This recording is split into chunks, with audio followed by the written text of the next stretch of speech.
January 17, 1941, Brooklyn, New York. The winter wind off the East River cuts through the morning like a blade. Inside a converted ice cream factory on Flushing Avenue, Dr. Jasper Kane stands before a forest of steel tanks, each 12 feet tall, their surfaces beaded with condensation despite the cold. The air is thick with the yeast-sweet smell of fermentation, a scent that will come to mean salvation. He places his palm against the warm metal of Tank 7, somewhere inside that cylinder. In 10,000 gallons of amber liquid, Penicillium chrysogenum is multiplying, its microscopic tendrils weaving the molecule that will rewrite the mathematics of death. Kane has not slept in 31 hours. His hands shake slightly as he checks the temperature gauge. 98.6 degrees Fahrenheit, the temperature of human blood. Outside, across an ocean he cannot see, men are bleeding into the snow They are drowning in their own lungs in field hospitals from Guadalcanal to North Africa. And here, in this repurposed ice cream plant, Pfizer is attempting something no one has ever done: to manufacture a miracle at industrial scale. The problem is elegant in its brutality. Penicillin exists. Alexander Fleming discovered it in 1928, when a contaminated petri dish in his London laboratory sprouted a mold that killed surrounding bacteria. For 13 years, it remained a laboratory curiosity. Powerful, yes, but produced in quantities measured in teaspoons. The British tried. Howard Florey and Ernst Boris Chain at Oxford proved penicillin could cure infections in humans. Publishing their results in August 1940, just as the Luftwaffe began bombing England. They scraped together enough penicillin to treat a London policeman dying of septicemia. For 5 days, he improved dramatically. Then the supply ran out. The infection returned. He died. The cruel arithmetic was inescapable. Britain could produce perhaps enough penicillin to treat 10 patients. The war would wound millions. So, in the summer of 1941, Florey traveled to America carrying a small vial of the precious mold and a desperate hope. He visited the USDA laboratory in Peoria, Illinois, where scientists had been studying fermentation processes for agricultural purposes. He met with pharmaceutical companies, pleading for help in mass production. Most were skeptical. Penicillin was fragile, unstable, produced in maddeningly small quantities by temperamental fungi. The standard method growing Penicillium in flat pans, stacked like library shelves, yielded perhaps 2 units of penicillin per milliliter of culture medium. To treat one soldier with a severe infection required the output of hundreds of pans. To treat the wounded of an entire battlefield. Impossible. But America in 1941 stood on the knife edge of transformation. Pearl Harbor lay 6 months in the future when Florey arrived. But the nation was already mobilizing, its vast industrial capacity turning toward war production. Detroit assembly lines that had built automobiles were retooling for tanks and aircraft. Shipyards were multiplying. And pharmaceutical companies, which had spent the Depression years fighting for survival, suddenly faced a government willing to fund miracles. The question was not whether penicillin could save lives. The question was whether American ingenuity could bend nature itself to the tempo of industrial production. Pfizer was not the obvious choice.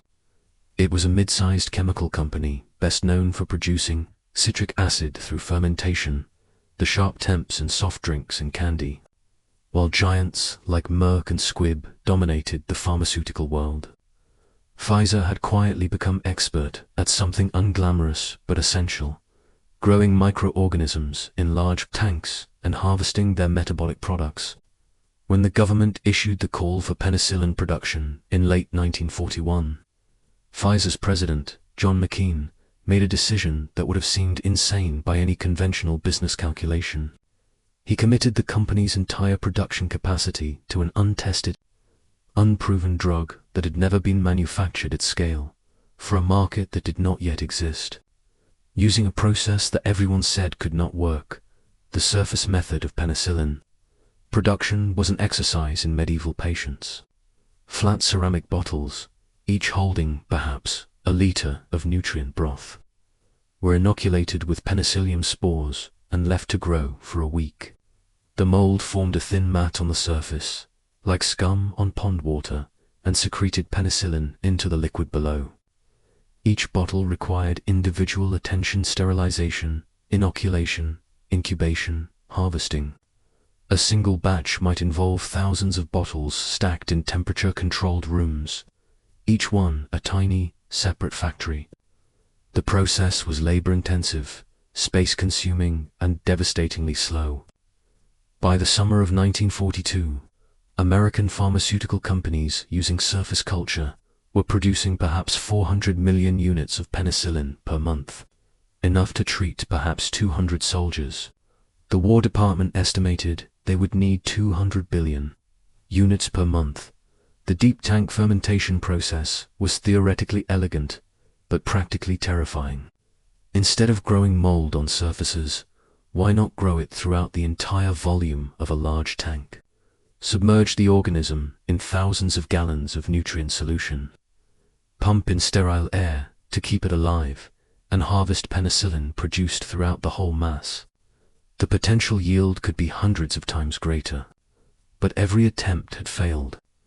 Penicillium chrysogenum was an aerobic organism, needed oxygen to survive, and getting oxygen deep into a tank of thick, viscous fermentation broth was like trying to aerate mud.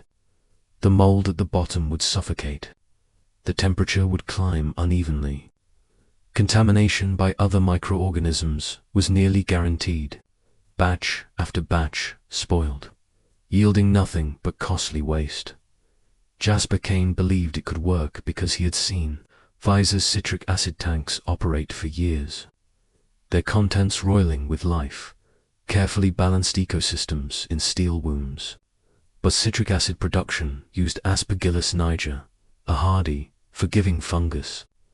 Penicillin production required Penicillium chrysogenum, which was fragile, finicky, and prone to genetic drift, each generation slightly different from the last. Some producing more penicillin, some less, some none at all. And there was another problem, darker and more immediate. It was now March 1942. Japan controlled the Pacific. German U-boats prowled the Atlantic in wolfpacks. Every week brought casualty reports from battles whose names Americans were still learning to pronounce. Botan, the Coral Sea.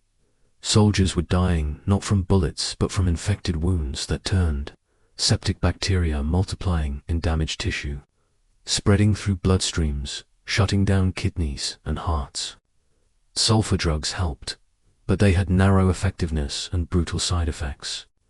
Penicillin was different. Penicillin killed bacteria with a precision that seemed almost intelligent, targeting the cell walls of invading organisms while leaving human tissue untouched. In early trials, it worked like sorcery. A soldier with raging osteomyelitis, his legs swollen and seeping pus, his fever climbing toward delirium, one injection of penicillin, and within hours the fever broke. Within days, he was walking. The drug did not merely slow infection, it reversed it, but only if you had enough.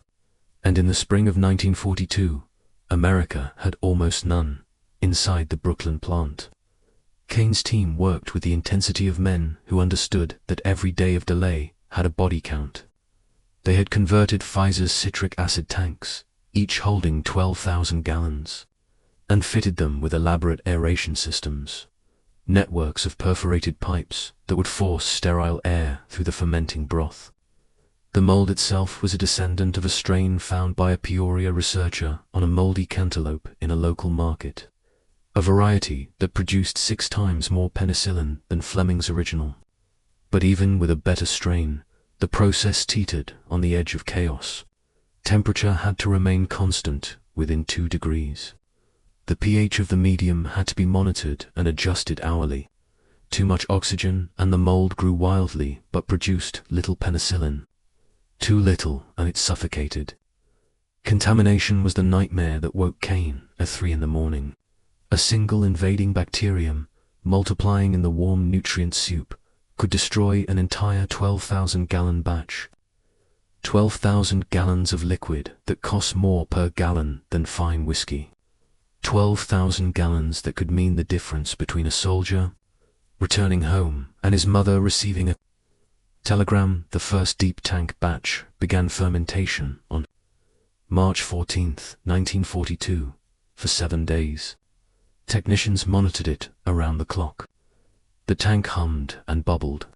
Samples were drawn every 4 hours and rushed to the laboratory where white-coated analysts measured penicillin concentration with an assay that involved infecting bacteria, measuring inhibition and calculating potency against a standard. On the evening of March 21st, the results came back. The batch had produced 14 units of penicillin per milliliter. Not spectacular, but viable. More importantly, it was 7 times the concentration achieved by surface culture, and it came from a single tank that could be harvested in days rather than weeks. Kane authorized a second batch immediately. What the men at Pfizer did not fully grasp, yet could not grasp, was that they were not simply manufacturing a drug.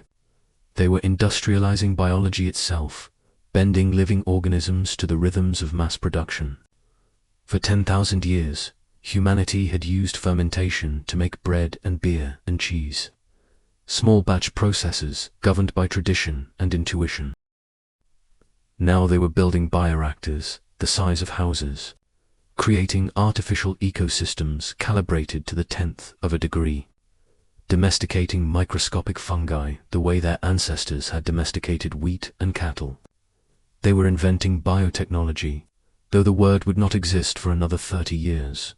By June 1942, Pfizer had 4 deep tanks in operation. Production climbed to 6 billion units per month, 15-fold increase in 3 months. But 6 billion units was still nowhere near enough. The War Department's projections were staggering. An amphibious invasion of Europe would require at least 200 billion units in reserve just for the initial assault. The army was planning for millions of casualties. And penicillin was not only needed for battlefield wounds.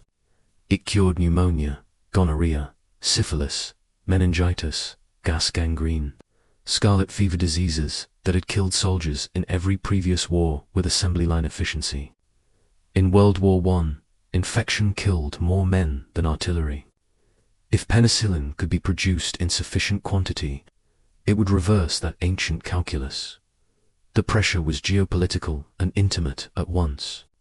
In August 1942, a soldier named John Thompson was pulled from the wreckage of a torpedoed transport ship off the coast of North Africa. He had third-degree burns across 40% of his body, and within hours his wounds were infected with Pseudomonas aeruginosa, a bacterium that thrived in burned tissue. Before penicillin, his death would have been inevitable and agonizing. He received the first injection from a limited military supply at a field hospital in Algiers. By the next morning, his fever had dropped. Within a week, his wounds were granulating, healing from the inside out. He survived, returned to duty, and wrote a letter home that his mother saved in a shoebox for 60 years. In it, he described the miracle shot that burned like fire going in but felt like resurrection hours later. He did not know the name penicillin. He called it the new stuff. He said it made him believe, for the first time since Pearl Harbor, that America might actually win. John McCain read letters like that. The War Department forwarded them to pharmaceutical executives as both inspiration and reproach. They were winning the race, but they were not winning fast enough. In September 1942, McCain made his second insane gamble. Pfizer would build the world's first plant dedicated solely to deep tank penicillin fermentation. It would be constructed in Brooklyn, just blocks from the Navy Yard where destroyers and Liberty ships were being launched at the rate of 1 per week. The plant would contain 14 tanks, each holding 15,000 gallons. Total cost, $3 million, the equivalent of Pfizer's entire net worth. If it failed, the company would be destroyed. But if it succeeded, it would produce enough penicillin to supply the entire Allied invasion of Europe. Construction began in October. Steel was rationed, so Pfizer used its government priority rating to commandeer materials. Workers labored in shifts around the clock, welding tanks, laying pipes, installing the elaborate steam sterilization systems required to ensure every surface that touched the fermentation broth was free of contamination. By January 1943, the plant was operational. The first batch from the new tanks yielded 22 units per milliliter. The 50th batch yielded production curves that had seemed impossible 6 months earlier were being shattered weekly, but volume alone was not victory. Penicillin had to be purified, extracted from the fermentation broth, which was a chaotic soup of proteins, dead mold, nutrients, and metabolic waste products. The antibiotic itself was present at concentrations measured in parts per thousand, and it was chemically unstable, degrading within hours at room temperature. Early purification methods involved repeated filtration, solvent extraction with amyl acetate, crystallization, and freeze-drying, a gauntlet of processes where any misstep could destroy the final product. Pfizer chemists worked with a substance so valuable that they treated it like plutonium. Every drop of discarded filtrate was every crystallization residue was tested for remaining activity. They were not only purifying a drug, they were purifying hope, measured in milligrams, by the spring of 1943. The transformation was becoming visible in hospital wards. At Walter Reed Army Medical Center in Washington, a wing that had been filled with soldiers suffering from chronic bone infections, who faced years of surgeries and probable amputation, was emptying. Penicillin injections reversed osteomyelitis in cases that had been considered hopeless. At a naval hospital in San Diego, gonorrhea cases that would have sidelined sailors for weeks were being cured in 4 days with penicillin injections.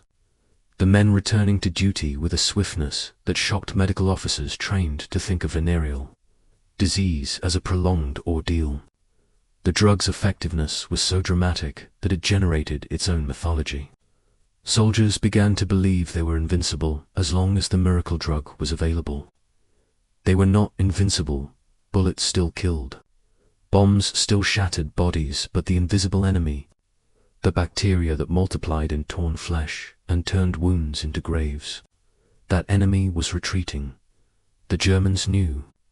Intelligence reports intercepted in late 1943 revealed Wehrmacht medical officers describing a mysterious Allied drug that was dramatically reducing infection mortality. German chemists had been researching penicillin since 1942, but they had focused on surface culture methods and never achieved production at scale. They had also invested heavily in phenomids, and institutional inertia kept them committed to that path, even as evidence mounted that penicillin was superior. By 1944, the gap was on.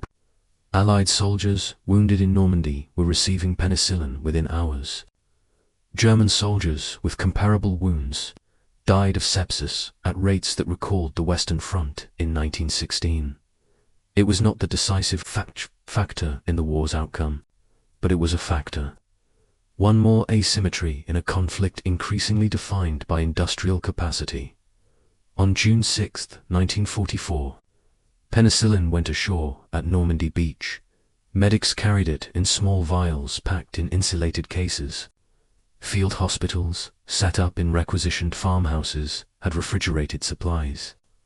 The drug was still precious, rationed, tracked, recorded in logs, but it was present in quantities that would have been fantasy 2 years earlier. 19 billion units of penicillin were available for the D-Day operation. A soldier shot through the abdomen, his intestines perforated, bacteria from his gut spilling into his peritoneal cavity. Before penicillin, such a wound was a death sentence. Peritonitis was nearly always fatal. Surgeons could operate, but infection was inevitable. Now, with penicillin administered immediately and continued for days, survival rates for abdominal wounds reached 50%. 50% was not miraculous. It meant half still died. But it meant half lived, men who walked again, who saw their children again, who aged into grandfathers, because a fungus grown in a Brooklyn tank had produced a molecule that blocked bacterial cell wall synthesis. Jasper Kane never went to Normandy. He spent June 1944 in Brooklyn, troubleshooting a contamination problem in Tank 11. A batch had spoiled 15,000 gallons, ruined by an invading bacillus species that no one could trace. He stood in the hot fermentation room with its smell of yeast and sterilizer chemicals, trying to determine whether the contamination had entered through an imperfect weld, or a faulty valve, or simple bad luck. It was tedious, invisible work, the kind that never made headlines. But that ruined batch represented enough penicillin to treat perhaps 500 infections. 500 soldiers whose wounds would fester. Kane found the faulty valve seal degraded by repeated steam sterilization and replaced it. Tank 11 was back in production 4 days later. No one ever knew his name except his colleagues. But the mathematics was simple. The faster he fixed the tank, the more penicillin entered the supply chain, the more men lived. He worked 80-hour weeks through 1944. And when his wife asked him how he kept going, he said it was because he could not stand the thought of a soldier bleeding out in a French hedgerow, because Jasper Kane had gone home to sleep by the end of 1944. American pharmaceutical companies were producing 650 billion units of penicillin per month. Pfizer's deep tank fermentation process had been adopted across the industry. The price per dose had dropped from $20 in 1942 to 50 cents. What had been reserved for the dying was becoming standard treatment. Civilian doctors were beginning to see supplies. A child in Philadelphia with bacterial meningitis, a disease that killed 90% of its victims, received penicillin and walked out of the hospital 2 weeks later. An elderly man in Denver with pneumonia, his lungs filling with fluid, gasping for air, received the drug and recovered. The miracle was becoming routine, which was perhaps the greatest miracle of all. The symbolic weight of this transformation extended beyond medicine. Penicillin became evidence, tangible and irrefutable, of a particular kind of power. It was not military might, though it enhanced military effectiveness. It was not wealth, though it required wealth to achieve. It was the power of systematic innovation, the ability to identify a problem, mobilize resources, apply scientific method and industrial process, and solve the impossible. When German prisoners of war were treated with penicillin by American medics, they experienced this power intimately.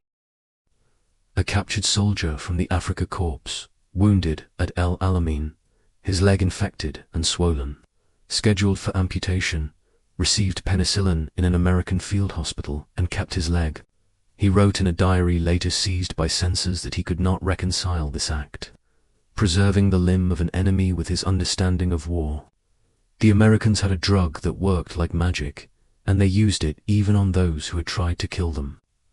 What did that say about their strength? What did it say about their values? Japanese soldiers experienced something similar in the war's final months. On Okinawa, captured wounded were treated with the same penicillin used on American casualties. For men raised in a culture that taught death before dishonor, that surrender was the ultimate shame. The experience of being healed by the enemy was cognitively shattering. Some refused treatment, expecting execution. When it did not come, when instead they received injections and surgery and saw their fevers break and their wounds close, the dissonance was profound. They had been told that Americans were soft, decadent, lacking the warrior spirit. But the drug in their veins was a product of industrial virtuosity that Japan could not match. The empire had brilliant scientists, but it lacked the pharmaceutical infrastructure, the fermentation expertise, the manufacturing capacity to translate knowledge into production at scale. Penicillin was not just medicine. It was a demonstration of systemic capability, the fruits of a society that could coordinate research universities, private companies, and government agencies toward a common goal without resorting to slave labor or totalitarian coercion. The recurring symbol through all of this was the vial. Small, glass, sealed with a rubber stopper, filled with white crystalline powder or pale yellow liquid. It appeared in photographs from field hospitals, held by nurses or doctors, the light catching the glass. It appeared in newsreels, shown being loaded into supply crates or administered to wounded men. It was unassuming, almost mundane, medical vial, one of thousands. But inside was concentrated the effort of thousands of people, mycologists who hunted for high-yield mold strains, engineers who designed fermentation tanks, chemists who perfected purification, factory workers who sterilized equipment and monitored gauges, and drivers who transported the final product to distribution centers, and medics who injected it into collapsing veins. The vial was the endpoint of a vast invisible network, the physical manifestation of organizational competence. And for the soldier receiving the injection, the vial meant the difference between a letter home and a telegram to his mother. The ideological implications were not lost on anyone. In the spring of 1945, as Allied forces pushed into Germany and uncovered the concentration camps, penicillin entered the calculus of survival there too. Liberated prisoners, many suffering from typhus and other infections, received penicillin from American medical corps. The juxtaposition was almost unbearable. A regime that had devoted its industrial capacity to mechanized murder, now dependent on the medicine of its conquerors for basic mercy. The vials that saved lives in Bergen-Belsen and Dachau had been manufactured in Brooklyn and Terre Haute and Kalamazoo. In factories where workers earned union wages and went home at night to neighborhoods with schools and churches. The contrast was not subtle. One system had produced death at industrial scale. The other had produced healing. The Japanese surrender in August 1945 brought the question into even sharper relief. In the chaos of occupation, as American forces moved into Japan, penicillin became one of the first gestures of the new order. Japanese civilians, suffering from tuberculosis and other diseases exacerbated by wartime malnutrition, received treatment from American medical teams. For many Japanese, it was their first encounter with Western medicine's new arsenal. They had heard propaganda about American barbarism, about the bloodthirsty enemy who would ravage their homeland. What they experienced instead was a occupier who brought antibiotics, who set up clinics, who treated Japanese patients with a drug their own government could not provide.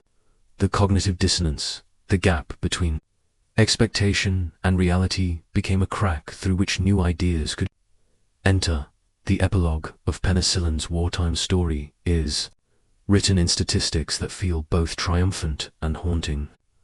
By the war's end, penicillin had reduced death from bacterial infection in the US military by more than 80% compared to World War I. Hundreds of thousands of soldiers who would have died instead lived. But this means we can count the ghosts of previous wars. The men who fell not to bullets but to bacteria, who died in field hospitals and aid stations, shivering with fever, their wounds turning black, knowing they were lost. Penicillin could not save them. It came one war too late for the trenches of the Somme, the jungles of the Philippines in 1898, the hospitals of the Civil War, where more soldiers died of infection than combat. The miracle was not universal. It was contingent, the product of a specific moment when scientific knowledge, industrial capacity, and political will converged. Jasper Kane retired from Pfizer in 1958. By then, penicillin was unremarkable, manufactured by the ton, sold over the counter in many forms. The fermentation tanks in Brooklyn had been upgraded, replaced, expanded. The process he and his team had pioneered through sleepless nights and ruined batches had become routine, taught in textbooks, replicated globally. He gave few interviews. When asked what he was most proud of, he did not mention scientific innovation or industrial achievement. He said he was proud that he had been fast enough, that the timeline from impossible to operational had been compressed, just enough that soldiers landing on beaches in 1944 had the drug in their medical kits. That speed, more than any technical brilliance, was what mattered. Every month of delay would have had a body count. The deeper truth, embedded in Penicillin's story, is about the nature of abundance and its relationship to freedom. Totalitarian regimes excel at concentrating resources toward a single goal, a weapon, a monument, a demonstration of state power. But they are profoundly inefficient at distributed problem-solving, at the kind of innovation that requires experimentation, failure, adaptation, and the free flow of information. Pfizer's achievement was not the work of a single genius or a dictated plan. It emerged from a network of independent actors, university researchers, government agencies, private companies, each pursuing the same goal through different methods, sharing data, learning from each other's failures. This was not coordination through coercion. It was coordination through common purpose and mutual benefit. The market and the state working in an improvised alliance because the stakes were existential. The soldiers who received penicillin rarely thought about political economy. They thought about going home, but the drug in their veins was, in a sense, liquid evidence of a particular kind of civilization. It represented societies where a researcher could follow a contaminated petri dish down a path of inquiry without ideological approval, where a company could risk bankruptcy on an unproven product, where government could fund ambitious projects without demanding that science conform to doctrine. The penicillin vial, so small and unremarkable, was a compressed argument about which systems produce human flourishing, and which produce only power in the decades after the war. Penicillin saved tens of millions of lives, perhaps hundreds of millions if you count its descendants. The battle-actum antibiotics that followed. It changed the human relationship with bacteria, turning diseases that had been death sentences into temporary inconveniences. It also changed the pharmaceutical industry, birthing the age of biotechnology, where living organisms became factories and molecules became products. The deep tank fermentation process pioneered in Brooklyn now produces not just antibiotics but insulin, vaccines, monoclonal antibodies, enzymes, and a pharmacopoeia of biologics. The steel tanks are larger now, the controls computerized. But the principle remains. Cultivate life, harvest its products, scale to meet demand, and yet, the lesson of 1942 remains relevant. Abundance is not natural. It is engineered through expertise and effort and the willingness to risk failure. The penicillin that flowed from Brooklyn in 1944 did not emerge inevitably from the discovery of 1928. It required decisions by individuals who had the authority to make them, institutions flexible enough to adapt, and a culture that rewarded innovation even when it was dangerous. The soldiers who walked away from wounds that would have killed their grandfathers were the beneficiaries of this convergence. They lived because a company made an insane bet, because engineers solved problems no one thought solvable, because chemists worked with unstable compounds at 3 in the morning, because a society chose imperfectly, haltingly, but ultimately to apply its full capacity to saving lives, rather than merely taking them. The vial remains the symbol, glass and rubber and crystalline powder, an ordinary object that contains, compressed within it, the extraordinary fact that humans can sometimes bend the world toward mercy. That mold can be domesticated, that chemistry can be harnessed, that industry can serve healing. The vial says, here is what is possible when knowledge meets will. Here is what a free, abundant, scientifically literate society can manufacture. Not just weapons, not just wealth, but the very substance of continued existence, the molecule that stands between the wound and the grave, injected into a vein on a battlefield half, a world away from the tank where it was grown. The men who received those injections went home. Many lived long enough to forget what penicillin had meant, to take for granted the antibiotics in every pharmacy, to lose the visceral understanding that survival is contingent. But some remembered. In letters and memoirs and conversations late in life, they spoke of the moment when the fever broke, when the infection that was devouring them reversed, when they understood they would live. They called it different things: the miracle drug, the new medicine, the shot that saved me. They were describing the same thing: the moment when American industrial capacity, in the form of a clear liquid, entered their bloodstream and kept them in the world. They were describing the moment when abundance manufactured, distributed, administered became the difference between death and life, between ending and continuing, between a grave in a foreign field and a long life in a free country, far from war, under a sky unmarked by the mathematics of mortality that penicillin had, for a crucial handful of years, revised in humanity's favor.